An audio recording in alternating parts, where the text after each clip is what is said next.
Let's see. Happy Thursday, everyone. Happy Thursday. Let me go live on Instagram. I hope that you are having an amazing, amazing Thursday because we are as well. We are live on Instagram. There we are. I am getting used to this StreamYard and Instagram streaming. Alnita, I am doing the thing over here. It's a new thing. If you have been following me for any length of time, then you know Instagram was giving me the business. So I had to find another way to stream. I found it, and this is my third time streaming using StreamYard. So I am coming along. So let me introduce who our special guest is. Always remember that I do not have a podcast, but if I did, what we would talk about today is the business of family. The business of family. And it's so interesting because we were talking backstage a little bit, and I'll let you in on our backstage conversation. But our guest today is the beautiful, elegant Alnita Adi of Alnita Adi and Associates. And so, Alnita, thank you for joining us. Yeah, let's give her a round of applause. Happy to be here. Yes. So we were talking a little bit backstage about just being a mommyhood, just being a mom and the transitions that mommyhood is bringing us right now. I was telling Anita that my 5-year-old is starting kindergarten. Like, where has the time gone? And I've been homeschooling for the last 5 years. And so to have that big transition for my family is throwing me through the loops. And so it's very interesting. And then you were sharing about your transition as well. How is it affecting you? Well, it's interesting. It seems that as if my daughter just started kindergarten yesterday, Wow. and my daughter graduated from high school last Friday. And so there's one chapter is closing, and then this new chapter is opening. And Yeah. I always believe that, okay, when my daughter finishes high school, I'm going to have more time. But as we're entering this new chapter, I realize not really. I'm not going to have more time. The challenges will just be different. Yeah, that's so interesting that you say that because I have convinced myself that I'm going to have more time. Yet she's going to summer school. My daughter's going to summer school. My daughter and my son are both going to summer school, but my daughter's summer camp is right down the street. So I was already volunteering for the summer camp. And I'm like, come on now, you're supposed to be having more time and you over here volunteering. So we'll just see how it goes, right?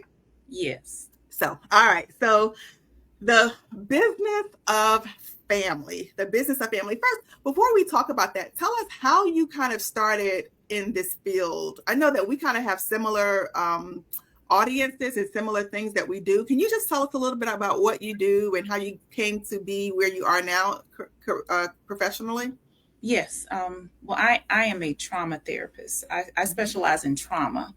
And my career began about 30 years ago. I actually started out, I was a social studies teacher at a training Wow. school. And for those of you who do not know, a training school is a juvenile prison. That's what they were called back in the Wow. 1990s. And I was a social studies teacher at C.A. Dillon Training School in Butner. And that facility was for the most violent juvenile offenders. And I used to go home and cry every night because Wow. I'd never been cursed out in my life. That was the first time I had ever been cursed out, was when I went to work at that school. And but I knew I needed my job. I would call my grandfather every night and cry, and I would tell him I wanted to quit, and he would say, "You can't quit a job until you get another job." That's what he would tell me. So I went We'll back. go to another one. Yeah. Yeah, so I went back and I said, "Well, these kids don't know how much I need this job," and so I had a mentor there, and she helped me. And so I was able to manage my classroom well, and I was able to develop relationships with the students. And what I found was that the students had mental health issues. They had traumatic experiences from their early childhood that impacted their behavior, that caused them to be adjudicated youth. That's what it was called back then, Mhm. adjudicated youth. And so that's when I became interested in counseling. And I went back to school to be a counselor. And I was a school counselor for many years. And then several years ago, I transitioned to working with adults. Wow, I had no idea. So the thing that me and Elnita share is that we both work with, I don't know if you guys have ever heard of it, but it's amazing. If you've never heard about it, you need to go and Google the Academy of Goal Achievers. And we support the parents of the Academy of Goal Achievers. And in all these years, I never knew your background. I never knew that you started out with adjudicated youth. Yes, I And then did. you got cursed out most of your life. and you and all of that made you say, you know what, I got to figure this out because your grandfather said, babe, you You, got to figure this out for yourself. yeah, you can't quit a job until you get another job, and Yeah. I need my job, so I had to figure it out. Yeah. So not only Yeah. did you figure it out, but it led to your passion, it sounds like. Yes, it did. Yeah, it Yeah, did. yeah. Mhm. And so your passion is being a trauma therapist and helping people unpack their childhood trauma. Yes, yes, that's most of my clients have experienced childhood trauma, Mhm. and many people don't realize how things from childhood impact our adult life and Absolutely. the way that we respond to people and the way that we respond to interaction. So I help my clients get to the root. We go back and we get to the root of why do I do this? Why do I behave this way? Why does this trigger me? And so I'm a guide on this. I tell my clients that I'm a guide on their healing journey. We're Mhm. on this journey to healing, and I'm a guide. And I help my clients realize that we all have the power within ourselves to change how we respond to things. Yeah. I Yeah. love that so much. I love that so much. And I noticed that you do like childhood trauma, you have to do EMDR, right? Because sometimes we don't have the words to kind of put in with the pain that we feel. And so as such, you offer EMDR therapy. I love EMDR therapy. And that's something that you offer as well. And you're certified as an EMDR therapist. Yes, I am. I'm in Awesome. MDRIA certified. That is amazing. And that is a huge, huge commitment. So, congratulations to you for making that commitment and doing it successfully. So, Thank you. with all of that said, and all of your experience, especially working with adjudicated youth and now working with adults, when we think about family, the business of family, what comes to mind for you?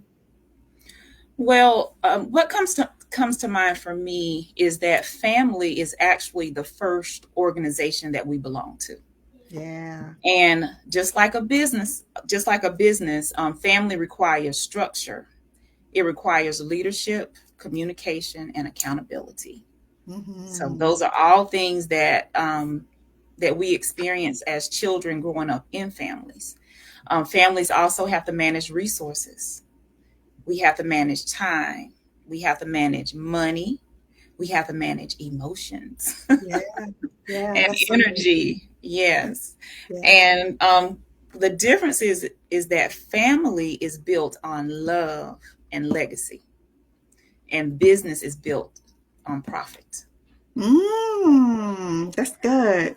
So the difference is that money is the root of business, but love is what keeps the family going. I Yes. love that distinction.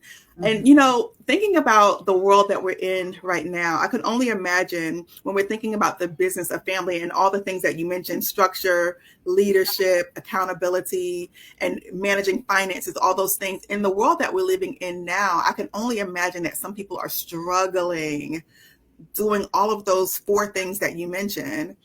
How do you struggle as the leader of your family and still be okay? Okay. Well, support. Your Mm, support system is important. Do you have a large extended family that supports you? I know from myself, I have a large extended family. And you know how sometimes your family members, we have family can get on our nerves at times. mhm. But when you have that family that's built on legacy and love, they're there for you. Yeah. So just having that extended family, it can also be friendships, also your faith. If you're connected with a church family, those are all resources that can help you to cope with the different emotions that our family members stir up in us. Yeah. That's Yeah. so good. That's so And good. I yeah. love that. I love that because sometimes when, I work with the same people that you work with. And so sometimes when I'm working with clients that come from childhood trauma, one of the things that they mention is that I don't have family. And what I love that you shared is that you can actually create a family for yourself based on your the current dynamics of your life, whether that be the community that you're involved in. Community can be church, it can be the mosque, it can be the school, it can be social media. You can find people from social media. I am friends with someone that I found on social media. We went to a mommy meetup, and our kids have been friends since they were 6 years old, and my son is 14. And so you can build a family for yourself if you feel like your family is too toxic to be a part of your life currently, or if it's too overwhelming for you, you can build a family. What do you think about that? Yeah, I agree that if you don't have those close relationships with your blood family, you can create your own family from Mhm. friends, even coworkers.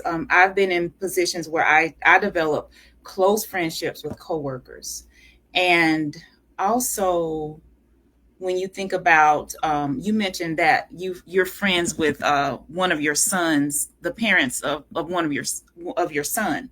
Mhm. I've had those experiences as well where other parents who I've met, and we met when my daughter was in kindergarten, and we're still friends to this day. Isn't that And amazing? she's been a support to me, and I've been a support to her. And I believe we came to a point where we realized that I did not know how much support that I gave to her, and she didn't know, and vice versa. We didn't know that we were how important we were to each other. Wow. So just having those connections with people who show up for you no matter what. Like if I can call you and say, "Oh, can you pick Madison up Mhm. because I have a conflict. Will you pick her up for me?" And you can have those friendships with people who will drop whatever to come to your rescue, and you can do the same for them.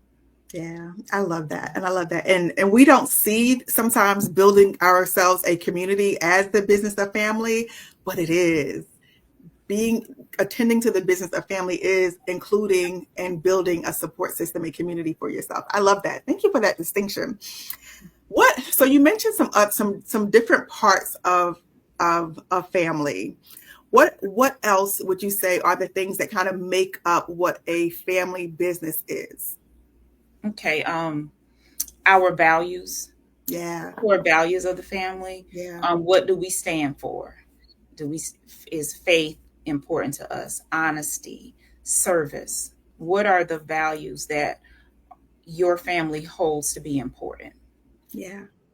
Work ethic, things like that. I know for me, in my family, it was about faith was important, Mhm. honesty was important, and hard work. So if you were a hard worker, you were gold. You were the best thing since sliced bread if you were a hard worker. So, what are your family's core values? And then your culture, the culture within your family. How do you treat each other Mhm. every day? Do you treat each other with respect? Mhm. The communication within your family. Is your communication open? Is it respectful? Is it safe?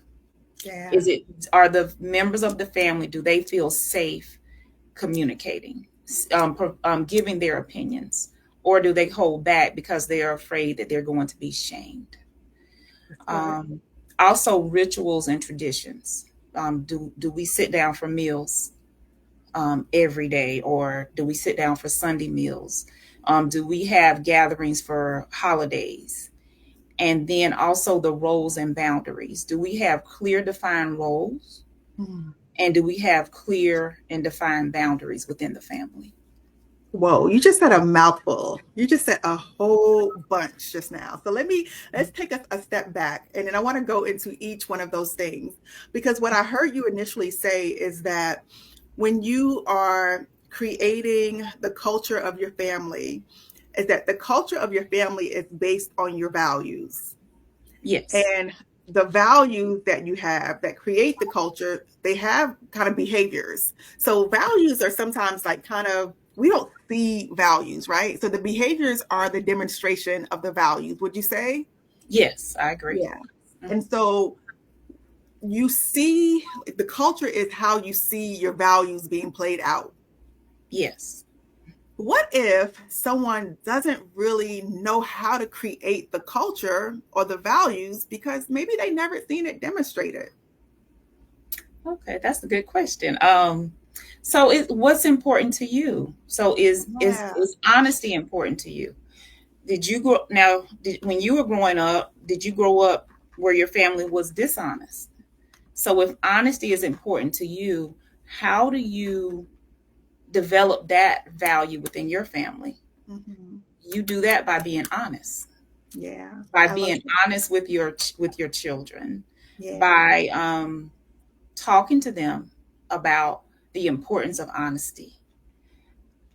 Children will lie. How do you respond when you lie? Do you make them feel shame, Mm-hmm. or do you talk to them about, you reinforce the importance of honesty, and you communicate that disappointment in a positive way that doesn't make the child feel shame? Yeah. Because we are all perfectly imperfect. We're capable of making mistakes and learning from those mistakes. Yeah. Yeah. So even if you don't have that experience yourself, that doesn't mean that you can't develop it in your own family. And if Yeah. you don't know how, you can get help. You can get help from your support system, your friends, if your church family, mentors, people that you develop relationships with. I try to develop relationships with people that I admire. Yeah. So developing relationships with people that you admire, not being afraid to ask questions, not being afraid to ask for help if you Yeah. need help. Yeah. That's good. That's good. Because sometimes, like, we don't know what we don't know, right? Right. And when you Yeah. don't know what you don't know, sometimes you kind of just have to find what you are missing and see how it feels to you. And if you admire someone, that's a sign that what they're doing, possibly you can glean from.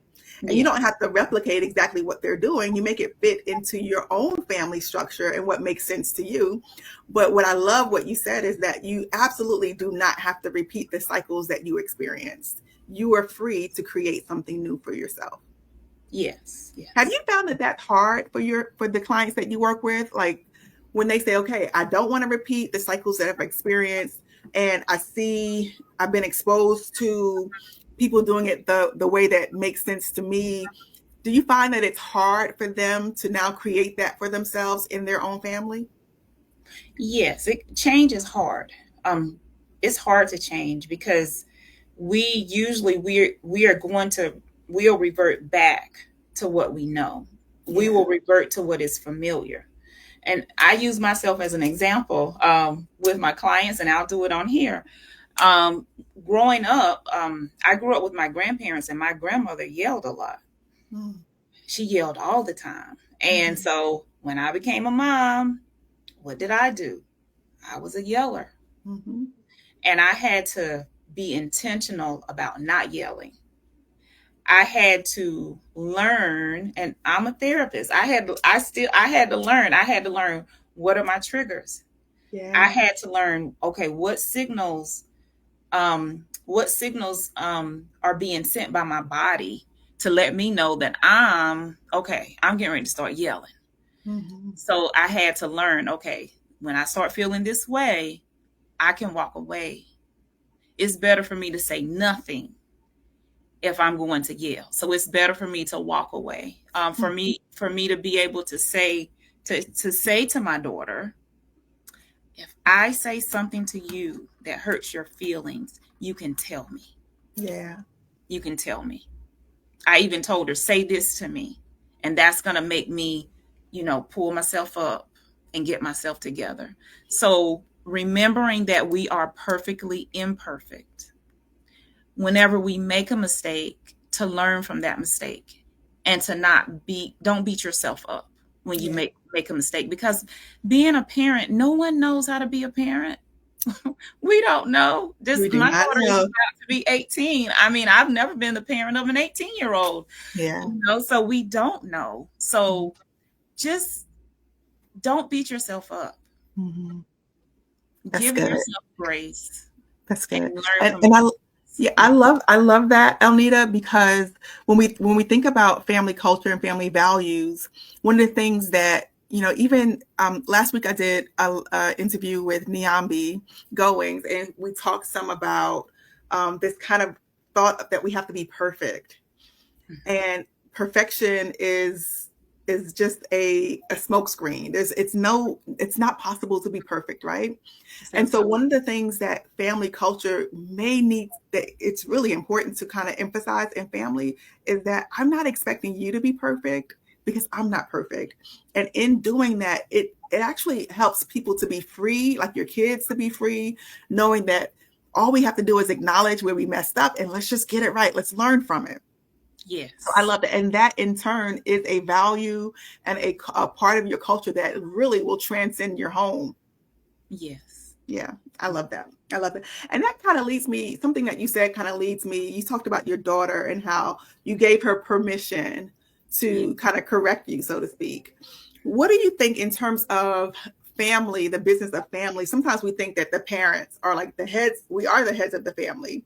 But kids also have agency. They have their own, they're making their own way. They have their own values, especially once they, by the time they get 18, they begin to be their own person.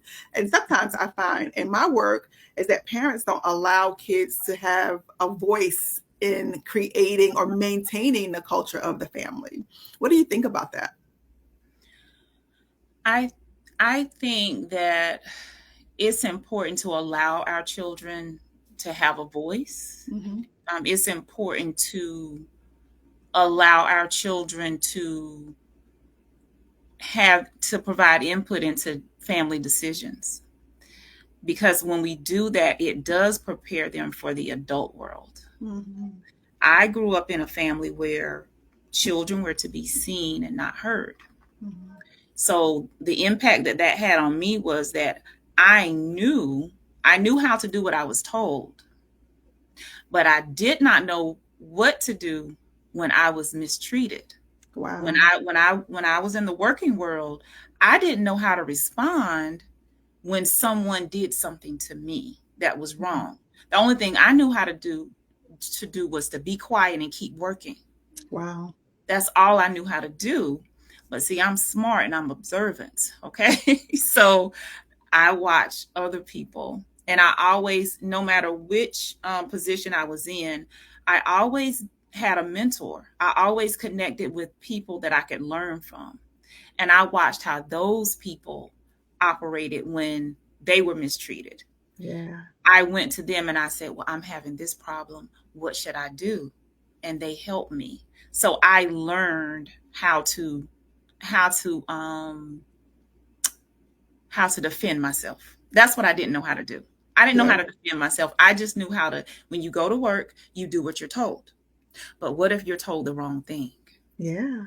So when we allow our children to have a voice, when we show our children that their opinion is important and that it matters, we're teaching them how to stand up for themselves. Mm-hmm. We're teaching them that their opinion is important, and we're teaching them that you don't just have to take what your boss says because they're your boss. Yeah. Yeah. Yeah, I love that. I love that. And I think sometimes, we talked about at the start of the conversation about kind of the monotony of just everyday life, right? And sometimes I think we can get lost in just living life and just, you know how you bury your head and just go through it. Sometimes Yes. life can be lifing. And the only thing that we find that we can do is just bury our heads and let me just get through this moment, right? And in burying your head and just getting through the moment, sometimes we miss out on opportunities, because what I hear you say is that a part of the family of business is modeling, role modeling, and shaping the character of your kids, because Yes. they will leave our homes one day and have their own home, and they need to know, they have to have like a path or you said a guide earlier, they have to have guidance into how do they do it, right? And so what you're sharing is really important, because you're helping to shape by modeling what it means to be whatever your value is, and you Yes. get to determine what the values are. Yes, and with my daughter now, because she's a teenager, she's about to be 18. What she's learning now is how to have difficult conversations. Mm, Because she and I, we're having some difficult conversations that she mm, doesn't want to hear. And so I'm teaching her, okay, you have to learn how to have difficult conversations. yeah, And you have to learn how to speak with someone without your face showing what you're thinking. yeah. That's something that is a skill that she's That going is to a need. whole skill. Yes, she's going to need that as she's she's about to start college. So Yeah, she's going to be having interactions with so many different people, and she has to learn how to listen even when you don't like what the person is saying. Listen to what they're saying, yeah, and then later on you can look at it and can be, okay, well, you know what, they were right about this. yeah, I'll take this piece of it, the rest of it I'll throw it away, but yeah. this piece right here I'm going to keep. But if you're not willing to listen, you won't know. And another saying that I always repeat is that information is power. That's why when if even if I don't if it's someone that I dislike and they're just talking, I'm gonna listen, because they might say something that I don't know. They Yeah, might give me some piece of information that's important to me, and so that's something that I'm trying to teach my child. that's good. I love that. One of the things that I absolutely love, speaking of goal achievers, one thing that I absolutely love doing with the goal achiever parents and some of the parents that I work with individually is doing family culture checklists and doing family culture assessments. What would you say if someone is like, okay, God, this is a very interesting topic. I never thought about it before. How do we Mhm. assess our family's culture and know where we are and what we need to work on, if anything? Well, I would say, so to me, family culture is that emotional climate. Yeah. That's our family culture. And you a way to assess your family's culture is how safe do the family members how safe do the family members feel about communicating? Yeah.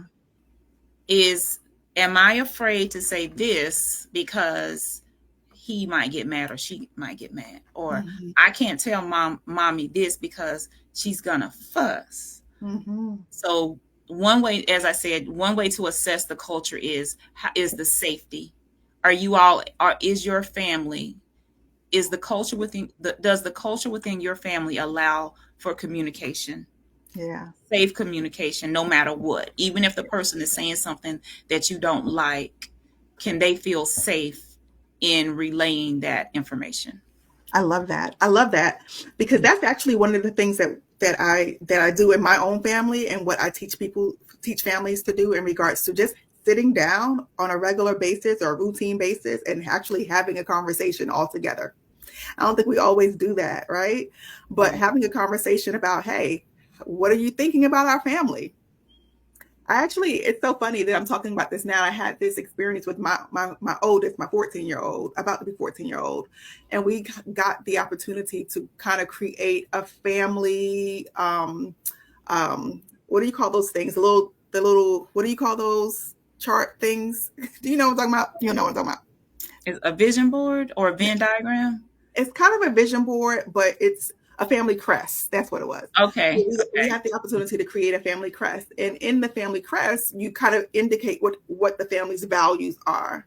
What are the principles of the family? And sometimes we don't have those types of conversations, but businesses do it.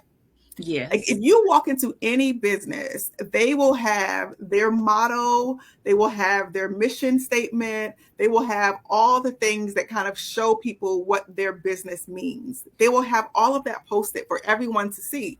And not only for people that are external to the business, but they have that for people that are internal to the business as well. Because what the hope is that when they portray it for everyone to see, that you're actually reading it and you're ingesting it and you're becoming one of it so that you can contribute to the culture of the business.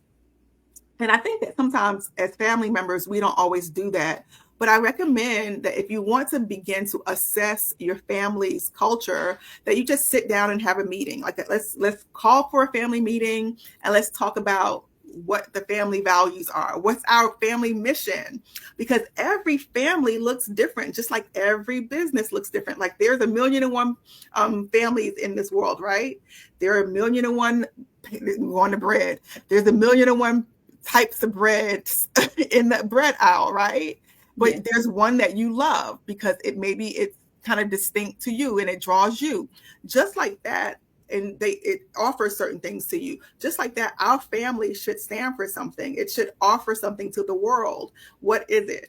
And sometimes we have to like sit down and collaboratively within our families come up with what do we stand for as a family?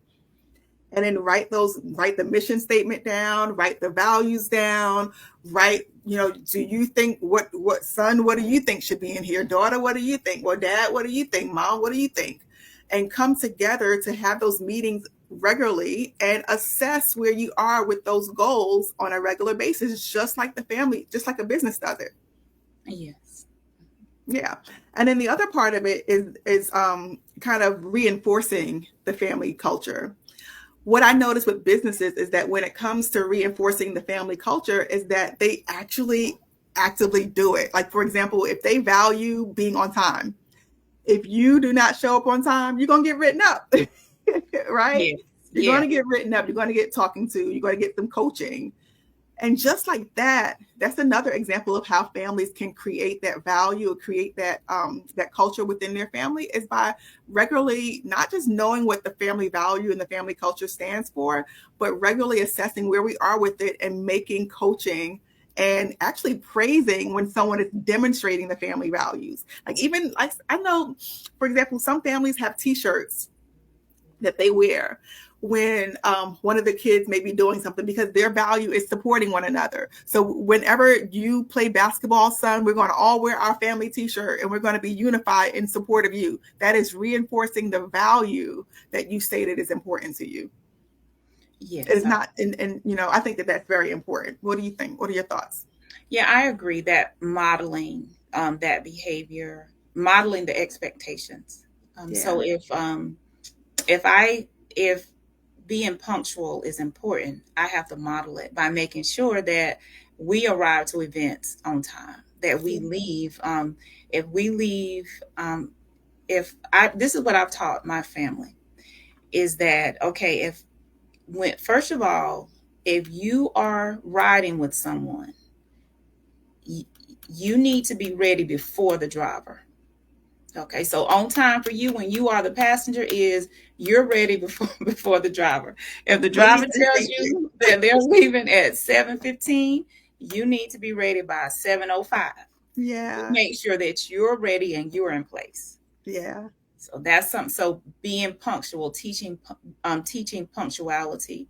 Another value that's important in my family is that support that you just talked about, is that we show up to support each other, being supportive.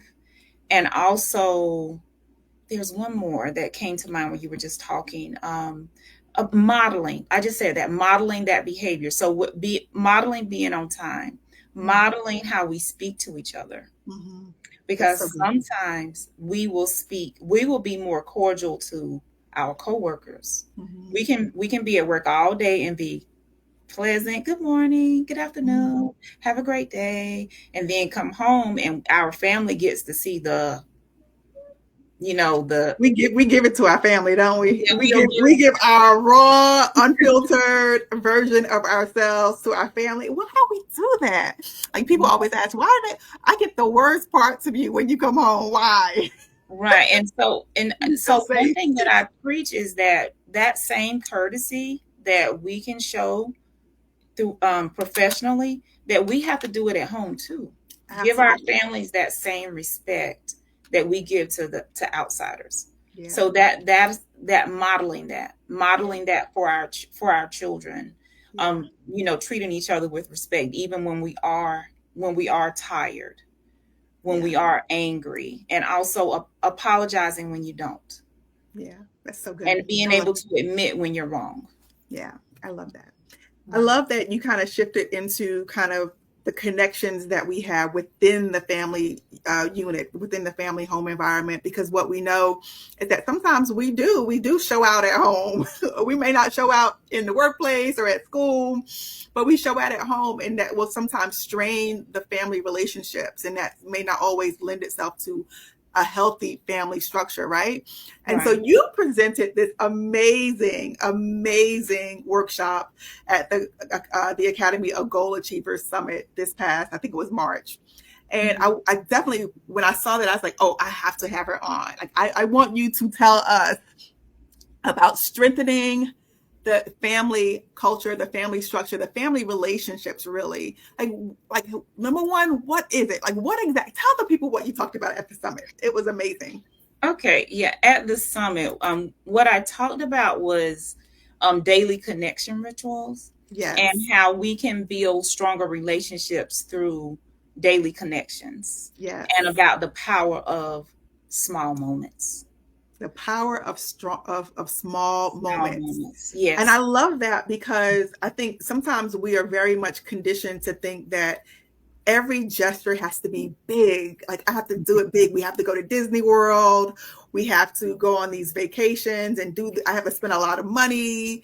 And Mhm. especially in the society that we live in right now with all the things happening, that's just not realistic for everyone. And so Right. the power of these small moments, tell us more about that.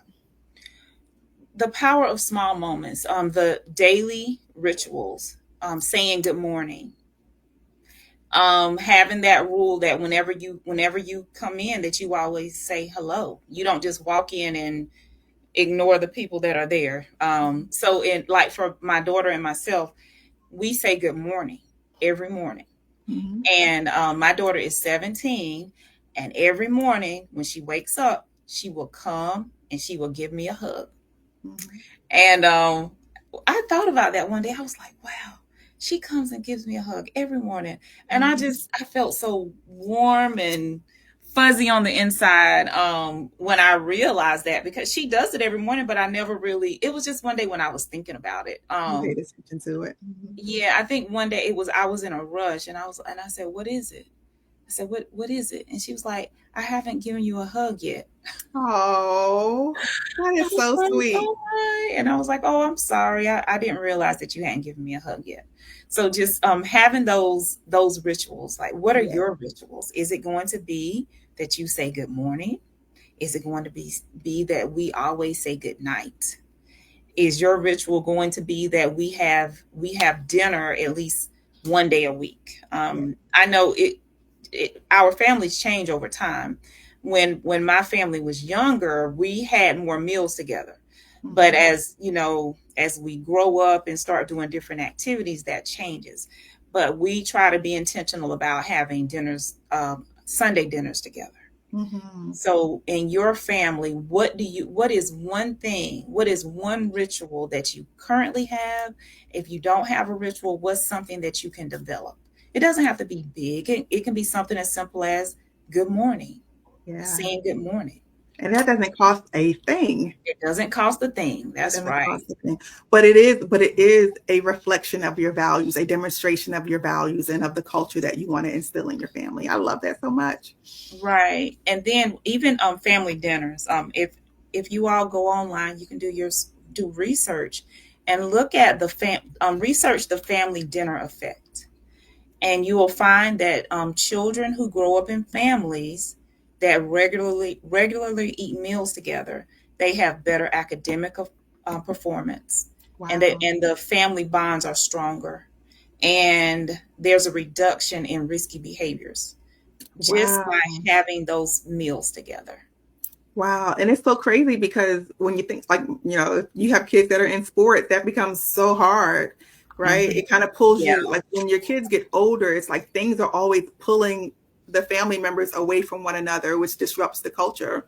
And you're saying that we have to at least develop a routine or a ritual to Yes. once a week, even if it's once a week, come together as a family to have dinner, because that will impact you when you leave here, reduces risky behaviors. I never knew that. Yeah, risky. Yeah, it reduces risky behaviors. Children who have regular family meals together, they have better academic performance. Wow. And as I say, it's small. It's small. It doesn't have to be big. So something as simple as meals, saying good morning, or saying good night to each other. In my family, we would have family meetings, and we would have an agenda. We would have an agenda too. Yes, ma'am.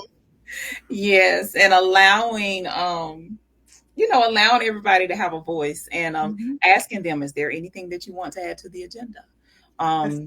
Okay, we didn't want it to turn into, you did this, you did that wrong. So being intentional, modeling some of the same things we see at work, starting out with the positives, so start out with something positive, and then we would work on transition to the areas that we need to improve, things that can be done better. I love that. And even if you let one person, like you take turns leading the meeting, it kind of gives them an opportunity to kind of feel like they actually have a lot more power. Like we're sharing power in this moment. I love that. Yes. And then your children, they'll be able to use it when they go out, because like in our family, we pray, in our meetings, we would pray, and we were at church, and it was my daughter or my stepson. They were asked to pray, and they were able to do it.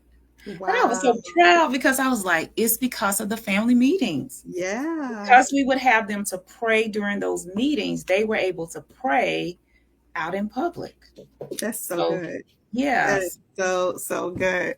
And so I'm laughing because my daughter, she knows that when I'm on a live that I am not going to yell at her. So I hear the water running. She's washing her Barbie's hair. Like she just came in here. Like she is doing having a good time. She is having a good time right now. It is hilarious to me. But I love that so much, because that builds their confidence. That builds their confidence. And that is also a value for the family. Man. Yes. And then another thing is physical connection. Having those meaningful goodbyes. In our house, we always say goodbye. We don't just leave. We always say bye before we leave. And there's another thing that you can Google, or whatever search engine you use, is a 6-second embrace. Whenever we hug or touch for at least 6 seconds, it releases that a bonding hormone called oxytocin. Oxytocin, yes, that's released whenever we hug, whenever we have that physical touch for at least 6 seconds. Yeah. So that's something small, something free. Hugs are free. Hugs are absolutely free. And we need them on a regular basis to feel healthy and feel at our best. Yeah. So even having the group hugs, doing that, it makes those the bond stronger. That's so good. I love it. Okay. And let me see if there was one more.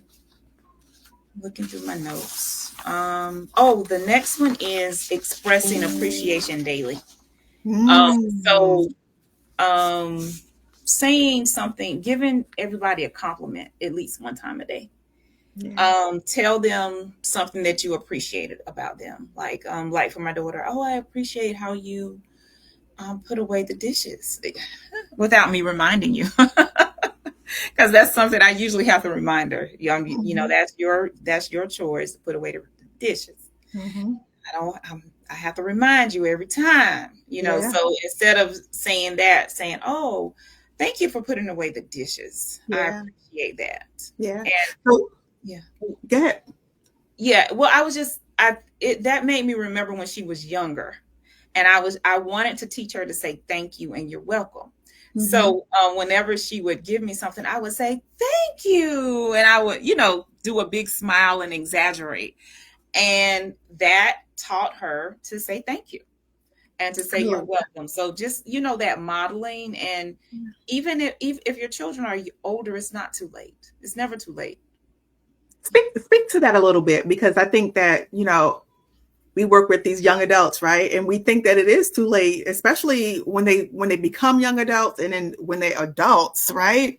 But God knows, I do these mommy-daughter workshops, and sessions, and mommies and daughters and sons and moms and just parents, we're having to learn how to connect with our adult children as well. Can you speak to that a little bit more in regards to when the kids leave the home? Is it the end of the business of the family? Is it the end? Do we still, like, how do we relate to family culture even once they leave the home? I don't, in my opinion, it's not the end. Yeah. Because when if the bonds are strong, that distance is not going to impact it. Mhm. So when your children leave, it can be text messages. I read an article a while ago that young people now, they like to receive things in the mail because they haven't grown up receiving that. So cards, letters, cards, Yeah. sending them things in the mail, sending them care packages. Having that expectation that is it going to be a morning call or an afternoon call? Is it going to be every day, or is this going to be the day that I talk to mom or I talk to dad? Yeah. So That's just so setting good. that expectation, and also that's where that safe communication comes in, because if our children feel safe talking to us, they're going to call us when things happen. They're not going to, they might go to their friends, but at some point they're still going to go back. They're going to come back to their parents or I love the adults who raised them for Yeah. help and for advice. Yeah, I love that. I love that because when you think about it, like I did this workshop for Mecklenburg County Smart Start. And people that have worked for Mecklenburg County Smart Start have been there for like 25 years. Like they get in and they never leave. And that is always an indication to me, either they pay really well, and to be honest with you, people will leave even if you pay well. That's always an indication to me that they have a healthy culture, right? Mhm. And so what you're saying is that if you do the work of assessing your family culture and you pour into it, you are more intentional about it, that will quote unquote guarantee, nothing is ever guaranteed, but that is going to be something that will lead to your kids never wanting to leave home, always coming back, always establishing that culture, even in their families. And that's what legacy is all about. Yes, that legacy and love, and Yeah. working together when your children are still in the home, doing projects together, preparing meals together. Back in the old days, families worked together. Yeah. Working together, though, it builds bonds and it strengthens bonds. That Yeah. doing work together. Think about how we build connections with colleagues, Mm-hmm. because if you spend 8 hours a day with the same people, you develop relationships and bonds. So we already have these blood bonds within our family.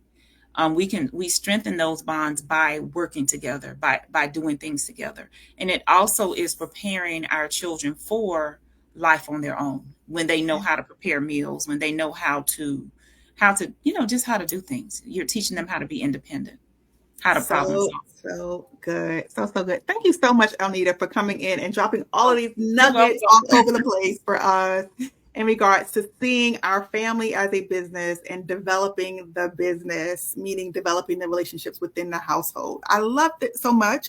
Tell us again what you do and where we could find you if we want to work with you. Okay, I am a trauma therapist. I specialize in clients who have childhood trauma, childhood wounds. I help my clients to get to the roots of those wounds and to understand why they respond to things the way they do as adults. I am a guide on a healing journey. If Yeah. you want to find more information about me, my website is elnitaadi.com. You can go on there and Ottey. yeah, Ottey. Yep. O like Very Oscar, Ttey. Yes. excellent. Thank you so much for joining us, Elnita. I will talk to you guys next time. Bye bye. Bye. Thank you. Yes.